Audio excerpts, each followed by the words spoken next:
తెలంగాణ ఉద్యమకారుడు, అదేవిధంగా తెలంగాణ ప్రజలకు ప్రశ్నించే గొంతుకగా ఉన్నటువంటి తీన్మార్ మల్లన్న గారు ఇవాళ గెలవడం జరిగింది. చాలా సంతోషదగ్గ విషయం.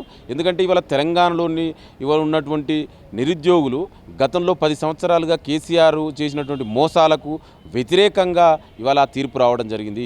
ఈ తీర్పు కాంగ్రెస్ ప్రజాప్రభుత్వానికి వచ్చినటువంటి తీర్పు. ఎందుకంటే ఇవాళ ఇదే నిరుద్యోగులు మీరు చూడండి, గతంలో 10 సంవత్సరాలుగా పరిపాలించినటువంటి కేసీఆర్ ఏమైనా ఉద్యోగాలు ఇచ్చిందండి? దాదాపు కనీసం ఒక యూనివర్సిటీ రిక్రూట్మెంట్ చేయలే, జేఎల్ఏలే, డిఎల్ఏలే, ఒక గ్రూప్ 1 దాదాపు 14 సార్లు పేపర్ లీకేజ్ అయినటువంటి చరిత్ర గత ప్రభుత్వం. ఇవాళ మనకు తెలుసు, గతంలో ఉద్యోగాలు అడిగితే సూసైడ్ చేసుకుంటే అమ్మాయిలు కూడా క్యారెక్టర్ అసాసిన్ చేసినటువంటి చరిత్ర కేసీఆర్ ప్రభుత్వం. ఈ ప్రభుత్వం వచ్చిన ఇమ్మీడియట్గానే దాదాపు 30,000 పైగా ఉద్యోగాలు చేసినటువంటి చరిత్ర ముఖ్యమంత్రి రేవంత్ రెడ్డి గారు. అందుకే ఇవాళ నిరుద్యోగులందరూ కూడా, పట్టభద్రులు నిరుద్యోగులందరూ కూడా ఇవాళ కాంగ్రెస్ ప్రజాప్రభుత్వం వైపు ఉన్నారు. ఆ ప్రజాప్రభుత్వం వైపు ఉన్నదానికి ఇవాళ నిదర్శనమే కాంగ్రెస్ పార్టీ బలపరిచినటువంటి తీన్మార్ మల్లన్న ఇవాళ గ్రాడ్యుయేట్స్ నుంచి ఎలక్ట్ కావడం అనేది ఇవాళ చాలా స్పష్టమైనగా అర్థమవుతుంది మనకు. తీన్మార్ మల్లన్నపై చాలా పెద్ద ఎత్తున ప్రచారం జరిగింది, ట్రోలింగ్ జరిగింది, బ్లాక్ మెయిలర్ అని, చాలా అవకాశవాదాన్ని కూడా విపరీతంగా ట్రోలింగ్ చేశారు. అసలు బీఆర్ఎస్ వాళ్ళైతే మొత్తం ఒక ప్రాపగండా కూడా క్రియేట్ చేశారు. దీని నుండి ఎట్లా బయటపడ్డారు, ఏం జరిగింది అసలు?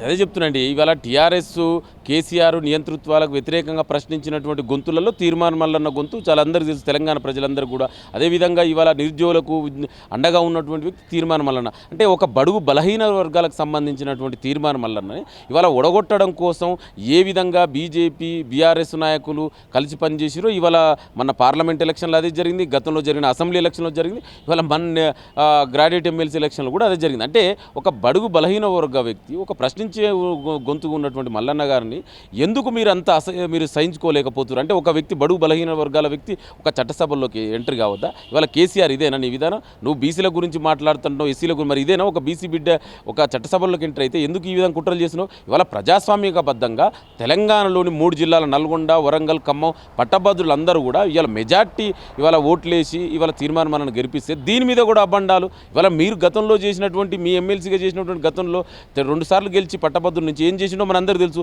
సొంత యూనివర్సిటీ తెచ్చుకున్నాడు తప్ప పల్లా రాజేశ్వర రెడ్డి గారు కనీసం పబ్లిక్ యూనివర్సిటీని పట్టించుకున్న పాపాన పోలేదండి.